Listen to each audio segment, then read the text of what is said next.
দুশ্চিন্তা করা দোষের কিছু নয়, যদিও আমরা ঈশ্বরের সময়কে নিয়ন্ত্রণ করতে পারি না। তবু আমরা যা পাওয়ার অপেক্ষায় থাকি তা যত তাড়াতাড়ি সম্ভব পেতে চাওয়াই মানব ধর্ম, কিংবা আমাদের ভয়ের কারণকে দূরে তাড়িয়ে দেয়া। দুশ্চিন্তার জন্ম হয়েছিল মানব জাতির জন্মের সঙ্গেই, এবং যেহেতু আমরা একে কখনোই পুরোপুরি আয়ত্তে আনতে পারবো না, তাই আমাদের এর সঙ্গেই বাঁচতে শিখতে হবে, ঠিক যেমন আমরা ঝড়ের সঙ্গে বাঁচতে শিখেছি। এই অংশটুকু ছিল পাওলো কোয়েলহোর লেখা।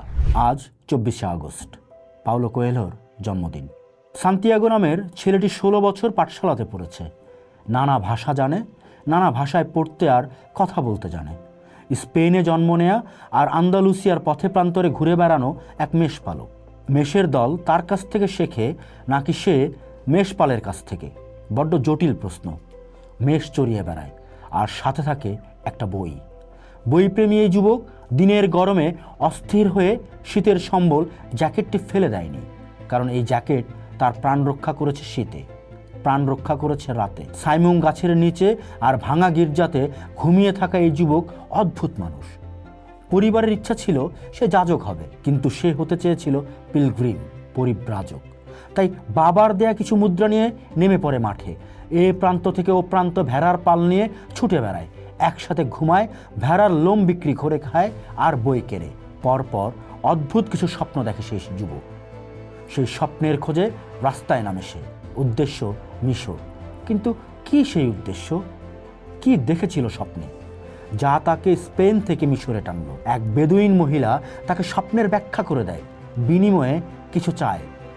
অন্যদিকে এক অশীতিপর বৃদ্ধ তাকে উপহার দেয় সাদা কালো রঙের পাথর, উরিম আর থুমিম, আর কিছু উপদেশ। বিনিময়ে চেয়ে নেয় মেষপালের মেষ। সেই বৃদ্ধ নিজেকে সালেমের রাজা বলে দাবি করেছিল। আসলে কে ছিলেন তিনি? অদ্ভুত স্বপ্নের পেছন ছুটছে যুবক। প্রথমেই ধোঁকা, চুরি হয়ে যায় মেষ বিক্রির টাকা। অজানা দেশে অসহায় মূল চরিত্র সান্তিয়াগো এক চকলেটের দোকান থেকে কিছু সাহায্য পেল। এরপর ভাগ্যক্রমে সান্তিয়াগো কাজ নিল এক স্ফটিকের দোকানে। সেই স্ফটিকের ব্যবসা স্ফুটিত হলো সান্তিয়াগো বুদ্ধির জোরে। সময় যায়, একদিন তাকে সাময়িকভাবে বাস করা স্থানকে ছেড়ে যেতে হয়, কারণ তার লক্ষ্য মিশর। এভাবে এক ধুধু মরুপ্রান্তরে এসে থামে সে। পরিচয় হয় এক ইংরেজ, এক আলকেমিস্ট। মরুর বুকে অনেক মানুষ আর ফাতিমার সাথে। পথ চলতে চলতে শিখে যায় ভালো আর খারাপ চিহ্ন কি। আদতেই কি বোঝা যায়? এই ফাতিমা সেই মেয়ে যাকে দেখে তার মনে হয় অদ্ভুত যোগাযোগ আছে তাদের মধ্যে। সেই বুঝি তার স্বপ্নের আসল উদ্দেশ্য। কিন্তু তাই কি? স্ফটিক ব্যবসায়ীর মতো ফাতিমাও বলে মাকতুব। ফাতিমাকে দেখার পর সে বুঝতে পারে সেই দোকানির মেয়ের প্রতি তার যে অনুভূতি ছিল তার সাথে ফাতিমার প্রতি তার অনুভূতির অনেক বেশি পার্থক্য রয়েছে। কিন্তু এখন যে তাকে মিশরে যেতেই হবে, থামলে চলবে না। তাই ফাতিমাকে ফেলেই সে পা বাড়ালো মিশরের উদ্দেশ্যে। কিন্তু কথা দিয়ে আসে, আবার সে ফিরবে ফাতিমার কাছে। সেখানে তার জন্য অপেক্ষা করে আছে অন্য কেউ। যে লক্ষ্য তাকে স্পেন থেকে নিয়ে এলো আফ্রিকাতে, তার লক্ষ্য একটাই, মিশর। যার জন্য নিজের মেষপাল, নিজের দেশ ছেড়ে আসছে যাযাবর। যদিও সে যাযাবরই হতে চেয়েছিল, তবু এক স্বপ্ন কেবল তাকে নিয়ে এলো এত দূরে। মাসের পর মাস কষ্ট করে স্বপ্ন দেখে আর মিশরে পৌঁছানোর প্রতিজ্ঞা তাকে কি নিয়ে যেতে পারবে তার স্বপ্নদৃষ্ট স্থানে? নাকি খোলা আকাশের নিচে শুয়ে আকাশের তারা কিংবা ভেড়ার পালগোনার দিনগুলোতে ফিরে যাবে সে? মিশরে যাবে সান্তিয়াগো, স্পেনে যাবে সেই প্রথম ভালো লাগা মেয়েটির কাছে, নাকি ভালোবেসে ফেলা ফাতিমার কাছে? আমার জীবনের লক্ষ্য হবে মহাবিশ্বের রহস্যগুলোর সন্ধান করা, এবং বুঝতে পারি যে এখানে আসলে কোনো রহস্যই নেই। জীবন সবসময় একটা ধাঁধা হয়ে থাকবে। আমাদের উচিত প্রকৃতির সংকেতগুলোকে পর্যবেক্ষণ করা এবং অন্যদের কথা শোনা। প্রতিনিয়ত বেঁচে থাকাটা এক বিস্ময়, এবং আমরা যখন অন্য মানুষের মুখোমুখি হই সেটা বুঝতে পারি। এই তীর্থযাত্রার পর আমি আমার আধ্যাত্মিক পথযাত্রাকে সরল করে তুলি এবং জীবনের নানা জটিল প্রশ্নের উত্তর খোঁজা বন্ধ করি।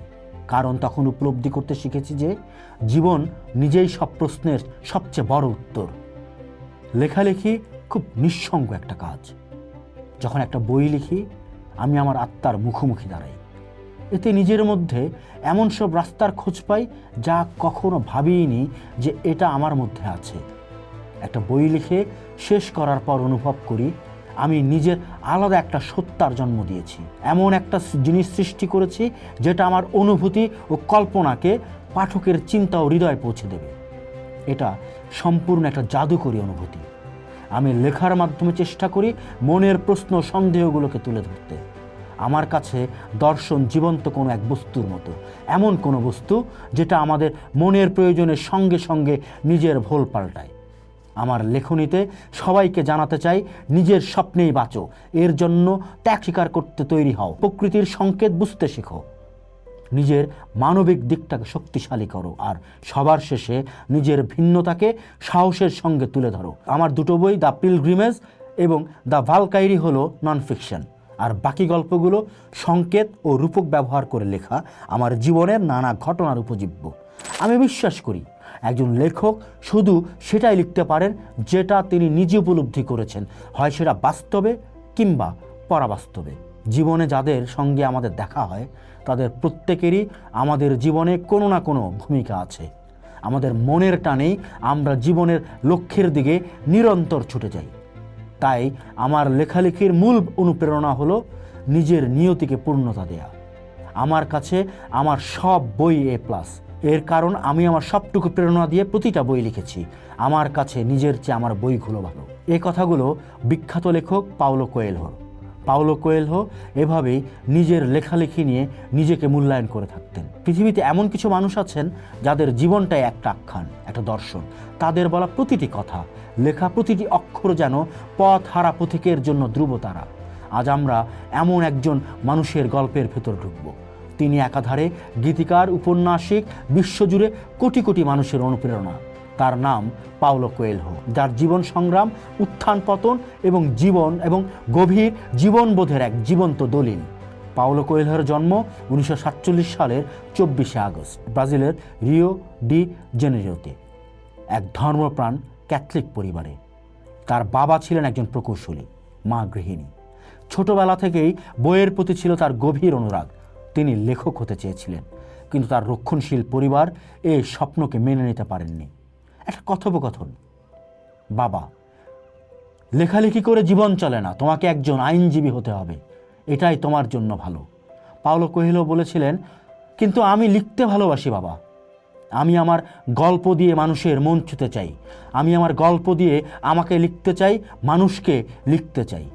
পরিবারের প্রবল চাপ তার কিশোর জীবনে গভীর ক্ষত তৈরি করে। তার স্বপ্ন, পরিবারের ইচ্ছার এই সংঘাতে তিনি ভীষণ একা হয়ে পড়েন। মাত্র 17 বছর বয়সে তার বাবা মা তাকে মানসিক হাসপাতালে ভর্তি করে দেন। তারা ভেবেছিলেন ছেলের অবাস্তব স্বপ্ন হয়তো কোনো মানসিক রোগের লক্ষণ। জানেন, আমার মধ্যে কোনো পাগলামি ছিল না। আমি শুধু একজন 17 বছর বয়সী তরুণ ছিলাম যে সত্যিই একজন লেখক হতে চেয়েছিল। যেহেতু কেউ এটা বুঝতে পারেনি, তাই আমাকে কয়েক মাস ধরে আটকে রাখা হয়েছিল এবং ঘুমের ওষুধ খাওয়ানো হয়েছিল। একবার নয়, তিনবার তাকে মানসিক হাসপাতালে পাঠানো হয়েছিল। এই দুঃসহ অভিজ্ঞতা তার জীবনকে গভীরভাবে প্রভাবিত করে, কিন্তু তিনি হার মানেননি। এই অভিজ্ঞতাকে তিনি পরে তার বিখ্যাত উপন্যাস ভেরোনিকা ডিসাইডস টু ডাই এ তুলে ধরেছিলেন, যেখানে তিনি দেখিয়েছেন সমাজের চোখে যা পাগলামি তা হয়তো মুক্তির অন্য এক নাম। মানসিক হাসপাতাল থেকে মুক্তি পেয়ে পাওলো আইনের পড়াশোনা শুরু করলেও তার মন পড়েছিল পথে। 1970 সালে তিনি পড়াশোনা ছেড়ে দিয়ে বেরিয়ে পড়েন বিশ্বভ্রমণে। একজন হিপ্পি হিসেবে তিনি দক্ষিণ আমেরিকা, উত্তর আফ্রিকা এবং ইউরোপের বিভিন্ন দেশ ঘুরে বেড়ান। এই ভ্রমণ তার দৃষ্টিভঙ্গিকে প্রসারিত করে, তাকে বিভিন্ন সংস্কৃতি ও মানুষের সাথে পরিচিত করায়। ব্রাজিলে ফিরে এসে তিনি গীতিকার হিসেবে কাজ শুরু করেন। এলিস রেজিনা এবং রিটা লির মতো বিখ্যাত ব্রাজিলিয়ান গায়কদের জন্য তিনি গান লিখেছেন। এই সময়ে তিনি ব্রাজিলিয়ান রকস্টার রাউল সেইসাক্সের সাথে প্রায় 60টিরও বেশি গান রচনা করেন, যা ব্যাপক জনপ্রিয়তা পায়। কিন্তু তখনও তার ভেতরের লেখক সত্তা শান্ত হয়নি। 1986 সাল পাওলো কোয়েলহোর জীবনে নতুন মোড় আসে। তিনি উত্তর পশ্চিম স্পেনের সান্তিয়াগো দে কম্পোস্তেলার প্রাচীন তীর্থপথে 500 মাইলেরও বেশি পথ পায়ে হেঁটে পাড়ি দেন।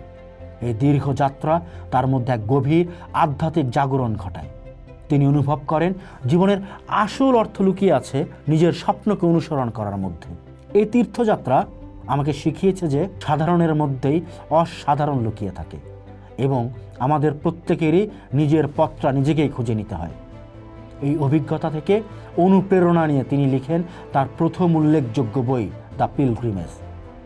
এর ঠিক 1 বছর পর 1987 সালে তিনি মাত্র 2 সপ্তাহে একটা উপন্যাস লিখেন যা তার জীবন এবং বিশ্ব সাহিত্যকে চিরদিনের জন্য বদলে দেয়। সেই উপন্যাসের নাম দ্য আলকেমিস্ট, যার অংশ আমরা পড়েছিলাম একটু আগে। দ্য আলকেমিস্ট হলো আন্দালুসিয়ার এক তরুণ মেষপালক সান্তিয়াগোর গল্প, যে তার স্বপ্নের গুপ্তধন খুঁজতে মিশরে পাড়ি দেয়। এই রূপকধর্মী উপন্যাসটি আসলে আমাদের প্রত্যেকের ভেতরের যাত্রার গল্প, আমাদের স্বপ্ন, আমাদের ভয় এবং আমাদের নিয়তির গল্প। যখন তুমি কোনো কিছু মন থেকে পেতে চাইবে, সমগ্র মহাবিশ্ব তোমাকে তা পেতে চাইবে।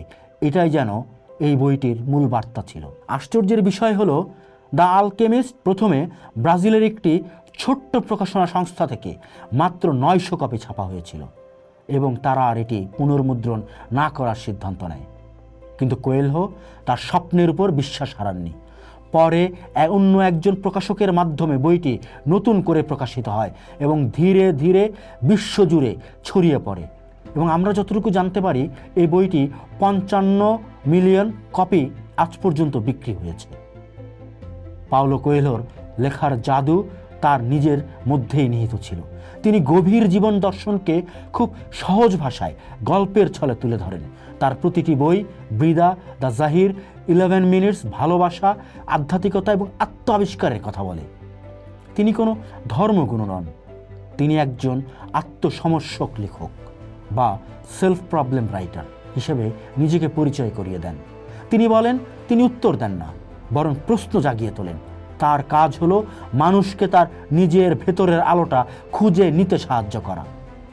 পাওলো কোয়েলহোর জীবন আমাদের শেখায় কোনো স্বপ্নই খুব বড় নয়, আর কোনো বাধাই অদম্য নয়। একজন কিশোর যাকে তার স্বপ্নের জন্য পাগল ভেবে হাসপাতালে পাঠানো হয়েছিল, আজ তিনি বিশ্বের অন্যতম সম্মানিত লেখক। তার জীবনী তার সেরা লেখা, সংগ্রাম, বিশ্বাস এবং স্বপ্নের প্রতি অবিচল থাকার এক জীবন্ত আখ্যান।